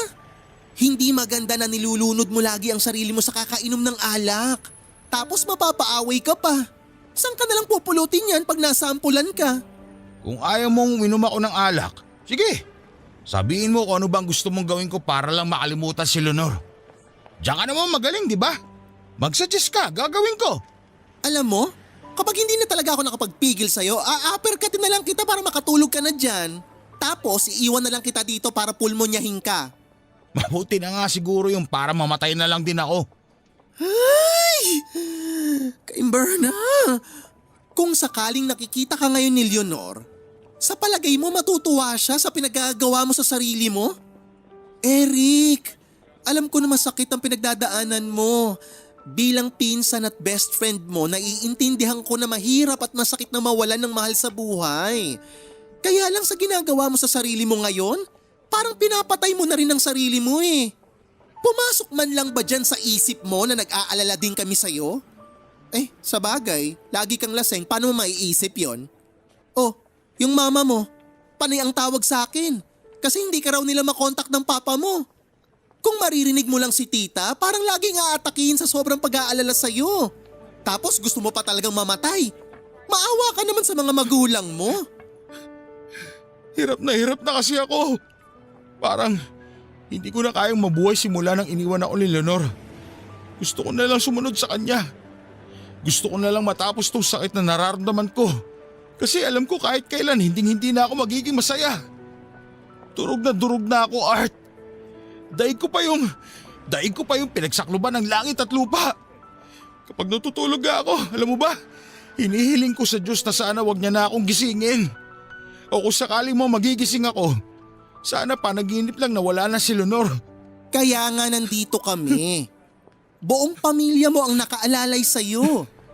Kapag nakakaramdam ka ng kalungkutan, palagi mong isipin na pwede kang dumepende sa amin. Tulad nga ng sinabi ko, gets namin ang sakit na nararamdaman mo. Hindi mo kailangang solohin ang pagluluksa sa pagkawala ni Leonor dahil katulad mo, masakit din para sa amin na maaga siyang binawi ng Panginoon. Kaya please, Eric, tulungan mo naman ang sarili mo. Dahil walang ibang makakagawa nun kundi ikaw lang mismo.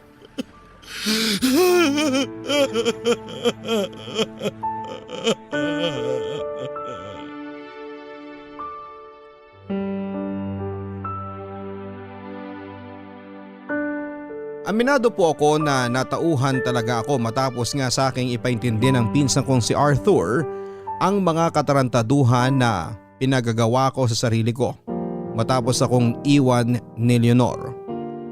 Doon ako parang sinampal ng realidad na walang saysay sakaling subukan kong sirain at pahirapan ang sarili ko. Bakit? Dahil hindi naman babangon sa hukay ang dati kong kasintahan. Kaya nga simula noon ay inayos ko po ang sarili ko. Mas naging busy ako sa trabaho up to the point na na-promote po ako noon sa posisyon ko. Bukod doon ay sinubukan kong ibalik ang buhay ko sa normal sa pamamagitan ng pakikihalubilo sa ibang tao at pagpunta sa iba't ibang lugar. Kaya lang papadudot, kahit gaano kalayo na ang nararating ko at kahit na ilang tao pa ang makilala ko, hindi ko pa rin nararamdaman na buo ako. Siguro ay ganoon talaga dahil ang malaking bahagi ng puso ko noon ay kasamang inilibing ni Leonor. Kaya kahit nagustuhin ko mang maging masaya ulit, alam ko sa sarili ko na hindi na yon mangyayari pa.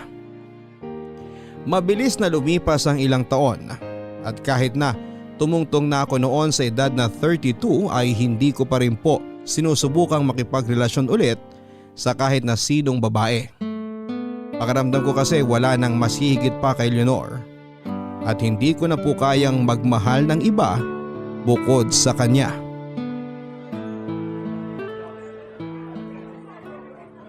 Ay, wow! Dati sa bar tayo madalas tumatambay Tapos ngayon dito na sa coffee shop. Noon panomo-nomo lang ng alak pero ngayon pa-iced latte na. Alam mo, dami mo talagang alam. Sakay ko kaya ito may sabi na magbago ko. Hindi mo ba gusto? Keri naman. At least ngayon hindi ka nasakit sa bangs. Kaso parang may napapansin pa rin ako sa iyo. Oo nga, sinabi ko na magbago ka. Ibig sabihin, alagaan mo ang sarili mo at huwag kang magpapakalasing ng buong giliw, which you did.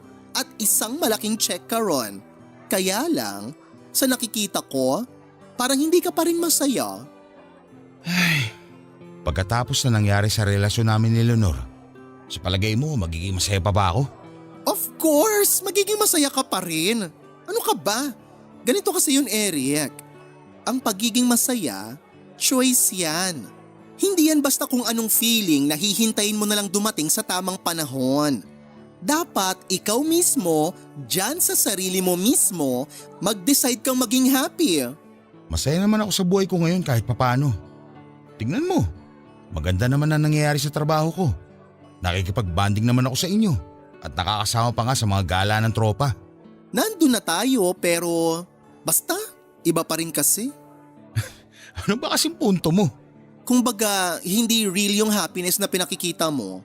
Facade lang, pang front, ganun. Para lang masabi na masaya ka, nakangiti ka pero deep inside, hindi naman talaga. Maniwala ka, Art. Kapag sinabi ko na masaya ako, masaya ako. Siguro, hindi lang katulad ng dati yung saya kasi nga alam mo na. Hindi nabuo yung pagkatao ko simula nung namatay si Leonor. Iyan mismo ang kulang sa'yo. Ano ka mo? Kulang ka ng love life. Ano bang pinagsasabi mo? Look, sabi nga nila, ang wala sa'yo kaya hindi ka truly happy, pag-ibig. Alam ko naman na hindi ibang tao ang kukumpleto sa atin, pero mas okay na rin na meron kang ibang tao na iniisip at pinagtutuunan ng pansin kesa sa dati mong girlfriend. Don't get me wrong, ha? Mahal ko si Leonor, bet na bet ko siyang maging wifey mo. Feeling ko nga hindi lang ako Buong angkan yata natin botong-boto sa kanya. Kaya lang Eric, wala na siya 5 taon na ang nakakalipas. Sa palagay mo, hindi ka pa rin ba handang sumubok magmahal ulit? Hindi ko alam ang sagot sa tanong mong yan. Wait, alam mo, ayaw mo lang i-admit. Kung alam ko lang, di sana nasagot na kita. Maipapakilala ko sa'yo. Ha? Her name is Sofia. Katrabaho ko siya and she's so cool. Somehow, masasabi ko na halos pareho kayo ng naging sitwasyon. Anong ibig mong sabihin? Let's just say that she needs somebody new in her life right now and that somebody is you. Pero bakit ako? Pwede ba? Out ako dyan. Ang KJ mo, kaloka! Subukan mo lang makipagkilala sa kanya. Siset ko kayo ng date, blind date para may thrill. Pumayag ka na.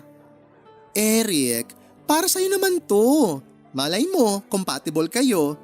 Don't waste such a good opportunity. Magsasayang ka lang ng lakas. Dahil ngayon pa lang sinasabi ko na sa'yo, hindi ako interesado. Saka huwag mo nga ako ibugaw sa kung sino-sino. Ay, ang harsh naman nito magsalita. Hindi kita binubugaw. Can't you see? I'm actually doing you a favor. Pumayag ka na kasi. Tsaka hindi naman kaagad na magiging kayo kapag nag-date kayo. Alam ko naman kasi na hindi minamadali ang pag-ibig. Pak na yan, Kaz. Bakit kasi hindi na lang ikaw maipag-date sa office mate mong yun? Total single ka naman. Lagi nga tinatanong sa akin ng papa mo kung kailan ka mag-aasawa. Ay, no way! Alam mo na hindi kami talo ni Sofia tapos gusto mo pang i-partner ako sa kanya? Syunga ka ba? Tsaka quiet ka lang. Di pa ako nag-out kay papa. Baka ibitin ako ng patiwarik nun sa puno ng mangga. Seryoso? Akala ko alam na nila. Si Mother Earth pa lang ang nakakaalam ng lahat. Tsaka wait nga, wag mong iniiba ang usapan. O so yun na ha. Siset up ko na kayo ni Sofia ng dinner. Okay? Hindi pa ako pumapayag at hindi ako papayag. Ay, papayag ka rin, Day. Hindi kita titigilan hanggang maurat ka. Alam mo yan.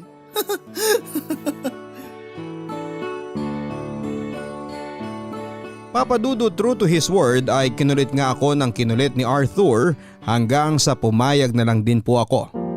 Aaminin ko na hindi ko alam ang iniisip ko nang sumang-ayon ako sa gusto niyang mangyari na makipag-date ulit. Kahit na nga noong matapos mawala ni Leonor ay hindi ko pa po talaga sinubukang makipagmabutihan sa ibang babae kaya kabado po talaga ako. Pero dahil hindi naman po ako yung uri ng tao na hindi marunong tumupad sa sinasabi ko, pinangatawanan ko na lamang po ang gusto niyang pakikipag-blind date ko sa katrabaho niya. Nakilala ko lang noon sa pangalang Sofia. Iniisip ko na lang po na pagbigyan ng pinsan ko ng isang beses para naman matigil na siya sa pangungulit sa akin. Pero ang lahat ng agam-agam sa puso ko ay bigla na nga lang pong nawala nang sa wakas ay makilala ko na ng personal si Sofia. Hindi ko kayang ipaliwanag sa salita ang pakiramdam ko pero isa lang ang sigurado. Masaya po ako at panatag ang puso ko habang kasama siya ng araw na yon. Ang isang beses po na paglabas namin ni Sofia ay nasundan pa ng nasundan ng marami pang ulit, Papa Dudut. Sa mga pagkakataong yon kasi ay mas nakikilala ko siya ng husto. Kung pisikal na katangian ang pag-uusapan ay masasabi ko na napakaganda po niya. Sa personalidad naman ay mabait at napaka-caring po ni Sofia. Kaya nga siguro ay unti-unti na rin akong naging panatag habang kasama siya. Bukod doon ay nakakapag-share na rin ako sa kanya ng mga nararamdaman ko. At talaga namang nakikinig po siya ng husto sa tuwing nagkikwento po ako. Siyempre ganun din ako kapag siya naman ang nagsasalita kaya nga mas naging close pa kami. Napag-alaman ko rin na magtatatlong taon pa lang siya sa company na pinapasukan nila ng pinsan kong si Arthur. Tubong Ilocos Sur po talagang ang kanila, Papa Dudut. Pero mas pinili niyang lumuwas pa ng Maynila para dito na nga magtrabaho. Nang mga panahon na yon ay mag-isa lamang siyang nangungupahan sa apartment niya. Marami pa po akong gustong malaman tungkol kay Sofia at mas gusto ko pa po siyang makilala ng husto. Pero ayoko naman pong isipin niya na pinanghihimasukan ko ang buhay niya kaya hanggat maaari ay hindi ako masyadong nagtatanong.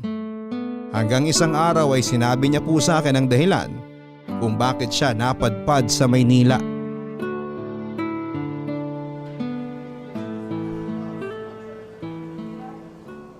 Gusto niyang ituloy ko lang ang pagtira at pagtatrabaho ko dito sa Manila. Palibasa, alam na ni Raymond na bata pa lang ako, pangarap ko nang makapunta rito. Ay, pero alam ko na ang totoong dahilan nun eh. Gusto niya talaga makipag-reunite ako sa daddy ko. Ibig mo sabihin, taga rito ang daddy mo? Oo, dito na siya nagsettle.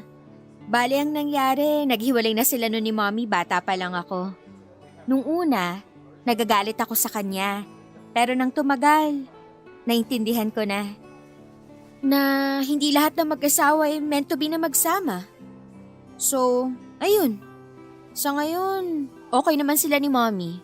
Friends sila. Kaso may ibang pamilya na ang nanay ko. Samantalang si daddy, kamamatay lang din ang nakarelasyon niya ng time na yon. At ang kasama lang niya sa bahay mga anak niya rito. Bata pa lang ako. Alam na talaga ni Raymond na darating ang araw na magkakapatawaran din kami ni dad. At nangyari nga yun, 3 years ago. Masaya ako malaman ng tungkol sa bagay na yan, Sofia. At least ngayon, maluwag na sa dibdib mo ang pakikipag-ayos mo sa daddy mo. Maganda na rin na may mabuti kang kaibigan tulad ni Raymond. Naging malaking instrumento siya sa pagkakaayos niyo ng daddy mo. Sobrang thankful talaga ako na nagkaroon ako ng best friend na katulad niya. Actually, naging kami rin ni Raymond noon. Ah, talaga? Pero namatay siya 5 years ago. Car accident. Sorry, Sofia. Ano ka ba?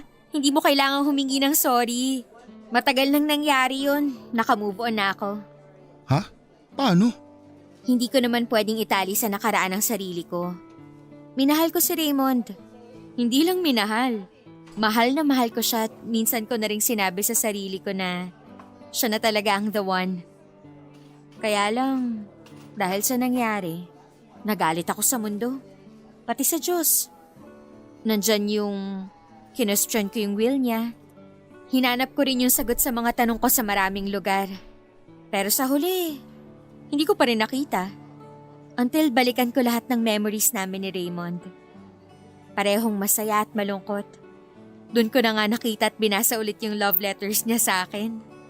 Lahat naman ng bagay may turning point. At yung sa akin, masasabi ko na nangyari yun nung sandali na na-realize ko na gusto niya pa rin akong maging masaya kahit nawala na siya. Kaya yun, inayos ko ang disposisyon ko sa buhay. Step by step. Doon na rin ako nag-decide na lumuwas dito. And the rest was history. Tinadalo ko pa rin naman ang puntod niya kapag umuwi ako sa Ilocos. At tuwing death anniversary niya. At kapag ginagawa ko yun, hindi na ako masyadong nalulungkot o nanghihinayang. Sabi nila, ang kamatayan, katapusan daw ng lahat. Pero minsan, yun din ang simula ng mga bagay-bagay sa mundo. Sana dumating din yung araw na mapalaya ko si Leonor sa puso ko. Para maging totoong masaya na rin ako, Sofia. Hindi mo kailangang palayain si Leonor. Dahil imposibleng mangyari yun. Malaking bahagi na siya dyan sa puso mo. Sarili mo ang kailangan mong palayain mula sa kalungkutan, Eric. Para naman maging totoong masaya ka na.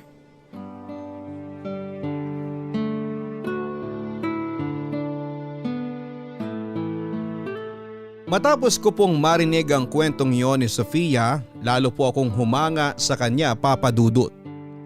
Kung tutuusin ay hindi kami nagkakalayo ng pinagdaraanan dahil nga pareho kaming nawalan.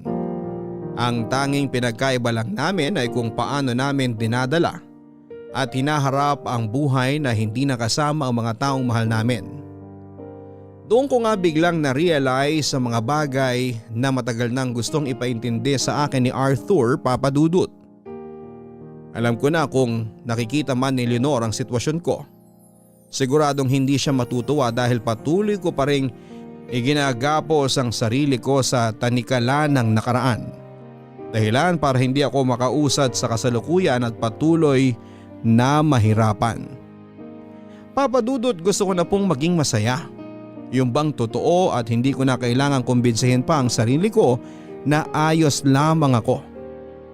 At ang kagustuhan kong yon ay bigla ko na nga lang ulit naramdaman matapos dumating ni Sofia sa buhay ko.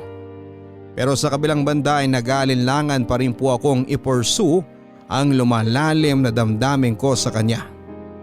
Hindi dahil sa pinagdududahan ko ang pag-ibig ko para kay Sofia, kundi dahil natatakot na akong maulit muli ang nangyari noon nang minsang magbiro ang tadhana matapos mawala sa akin si Leonor.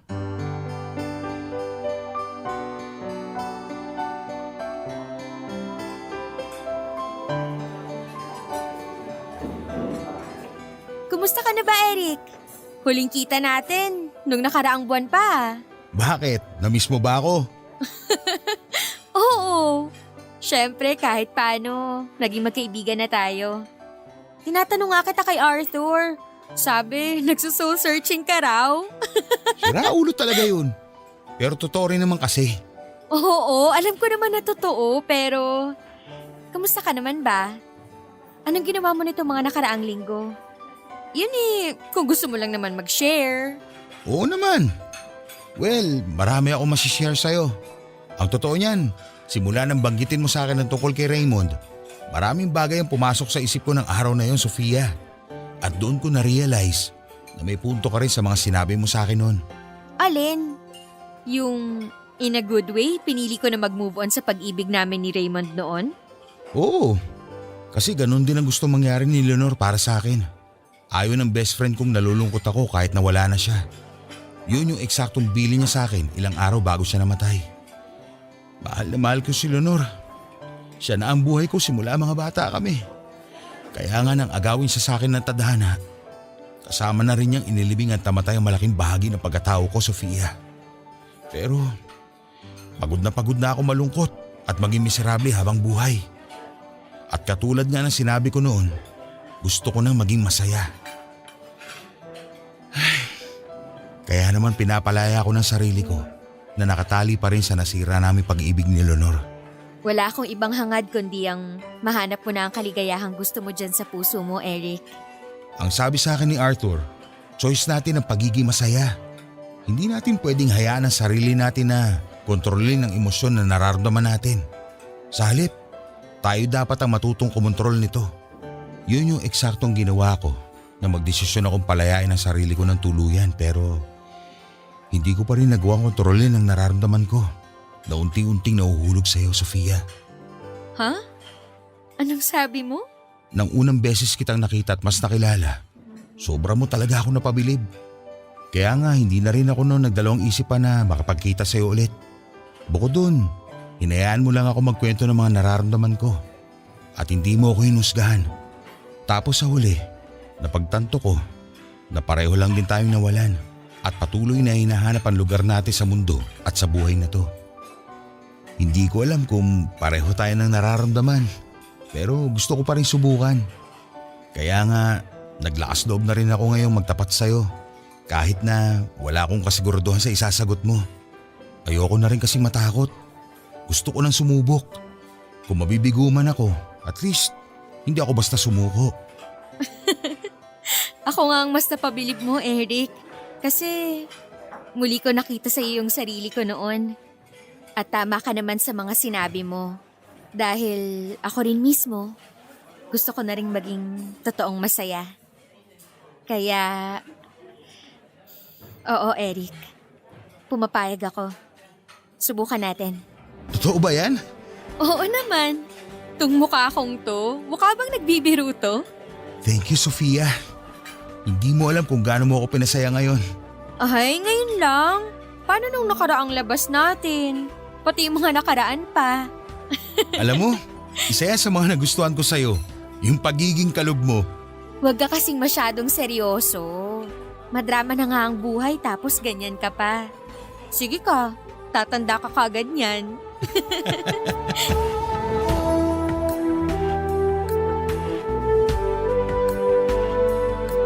Papadudod, pareho po kaming nawalan ni Sofia. Pero pareho rin naming natagpuan ng isa't isa pagkalipas ng mahabang panahon. Alam ko na mga sandaling aminin ko sa kanya ang nararamdaman ko, ay handa na po akong subukang umibig ulit. Kaya nga hindi nagtagal ay sinimulan ko na siyang formal na ligawan. Naging kami, oo, at mas lumalim pa nga ang pagmamahala namin. Pagkatapos ay hindi na rin po ako naghintay ng mahabang panahon para yayain siyang magpakasal. At nitong July 2021 lang ay tuluyan na po kaming nag-isang dibdib. Mahal ko si Leonor pero mahal na mahal ko si Sofia.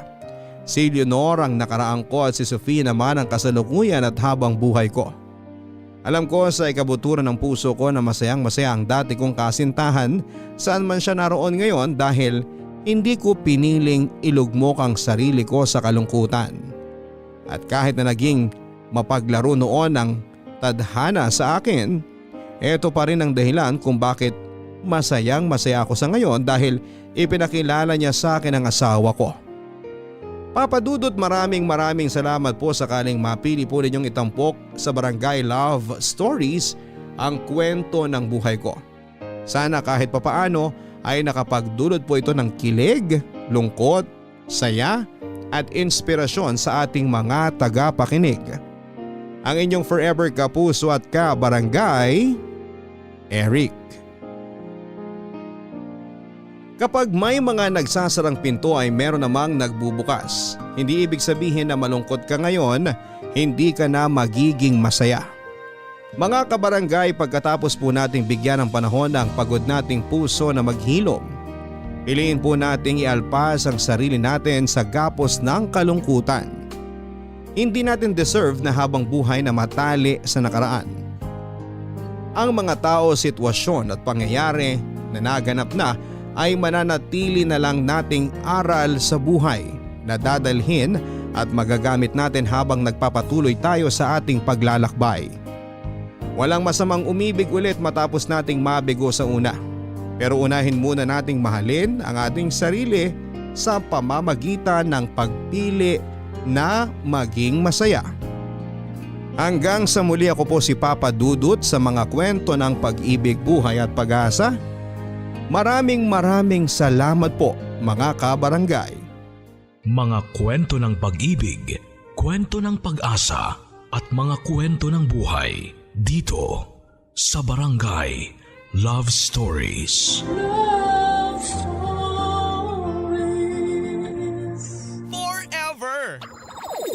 Nagustuhan ng iyong napakinggan? Ituloy yan via live stream sa www.gmanetwork.com/radio.